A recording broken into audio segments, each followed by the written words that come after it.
আমি ভাই বিপি পদে একটা মনোনয়ন তুলতে আসছিলাম আর কি। দেখলাম যে সবাই ১৫ তারিখ আপনি বিপি পদে নির্বাচন করবেন। আপনি জানতেন না আজকে যে আসলে আসলে আমি ফর্ম নেওয়ার সুযোগ নাই? আসলে আমি কালকেও তুলতে আসছিলাম। কালকে আমার বন্ধুরা বলল যে ডেট শেষ। আবার আজকেও বিষয়টা একই রকম হলো। বন্ধুরা বলছে যে আবার নাকি ডেট বাড়াইছে। সেজন্য আজকে আসলাম। এখন এখানে এসে শুনি যে আমাদের ডেট নেই আর কি মনোনয়ন তোলার। আজকে নাকি জুমা ডেট শেষ ডেট আর কি। আপনি আজকেই কেন আসলেন? গতকাল কেন আসেন নাই? আপনি কি জানতেন না? গতকালকে আমি আসছিলাম ভাই। গতকালকে আমি আসছিলাম। কিন্তু আসলে দেয় নাই? আসলে সেখানে আমার বন্ধুরাই আবার বলল যে ডেট শেষ। এইখানে আর কি কিছু করার নেই। সবাই তাদের মাদার বাড়ির জন্য রাজনীতি করে। কিন্তু সাধারণ শিক্ষার্থীর জন্য কেউ কিন্তু রাজনীতিতে আসে না। সে যে কোনো দলের দিকেই দেখেন আপনি।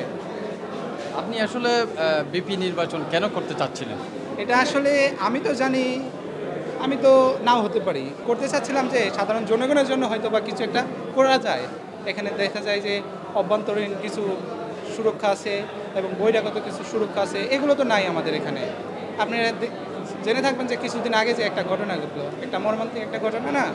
যে এখানে বহিরাগতভাবে আক্রমণ হচ্ছে। সো এই জন্য আর কি। এখন ব্যাপার হচ্ছে আপনি যে আসলে আজকে আসলেন, গতকালকে আসলেন না। গতকালকেই ছিল লাস্ট ডেট ফর্ম সংগ্রহ করার। আজকে একেবারে শুধুমাত্র জমা দিতে পারবে। তো এখন একটু খারাপ লাগছে কিনা যে আপনি ফর্ম নিতে পারলেন না, আপনি নির্বাচন করতে পারলেন না?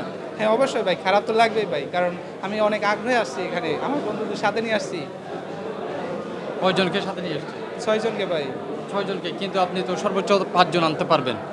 আসলে ভাই সেটাও তো আপনি, সেদিকেও তো আপনি আচরণবিধি লঙ্ঘন করলেন। এখন ভাই এটা আসলে আমার জানা ছিল না এরকম।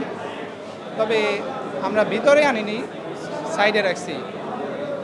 আমার বন্ধু ২ জন দেখেন বাইরে আছে, আর এখানে কয়জন ৩ জন আছে। এই তো ৪ জন আছি আর মোট। কথা হচ্ছে আপনি বিপি নির্বাচন করবেন, তাও কি চাকসুতে না নাকি হ্যাঁ, হলে? চাকসুতে ভাই। চাকসুতে আপনি ভিপি নির্বাচন করবেন, আপনি আচরণবিধি সম্পর্কে এখন স্টাডি করেন নাই। তারপর হচ্ছে আপনি জানতেন না আসলে ফর্ম কখন লাস্ট ডেট ফর্ম তোলার, সেটাও জানতেন না। এটা কেমন হয়ে গেল না? এটা ভাই নাকি আগে থেকে প্রস্তুত ছিলেন না, হঠাৎ করে মনে হলো যে আমি যদি এখন ভিপি নির্বাচন করে একটু সবার সামনে আসা যায়, একটু ভাইরাল হওয়া যায়, বিষয়টা এরকম কিনা? ভাই ভাইরাল হওয়ার মতো ভাই আমার দরকার নাই ভাই।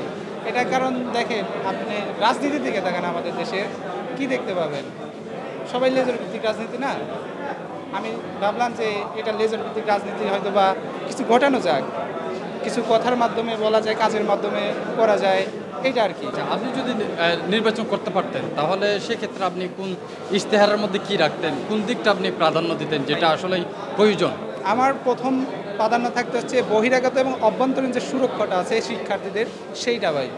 তারপর এই একটাই, আর কিছু না? আপাতত এইটা প্রধান। তারপরে এমনি বিভিন্ন হল বিষয় সবাই তো এইটা তো থাকবেই। এখন ধরেন আদার্স অন্য অন্য যেগুলো আছে সেগুলো। স্টুডেন্টরা কেন আপনাকে ভোট দিত? এখন স্টুডেন্টরা ভোট দিবে কি না না দিবে সেটা তাদের বিষয় ভাই। এটা আমার কিছু করার নাই। এখন আমি আমার প্রচারণা চালিয়ে যেতাম, কিন্তু সেটা তো হলো না ভাই। এখন কিছু করার নেই। এখন কি আপনি চান আর ডেটটা আর একটু আরেকদিন সময় বাড়ান? তো ভাই যেহেতু এটা রুলসের মধ্যে আছে, আমি আর রুলসটা ব্যতিক্রম করাতে চাচ্ছি না। সো আমি এখানে থেমে যেতে চাচ্ছি।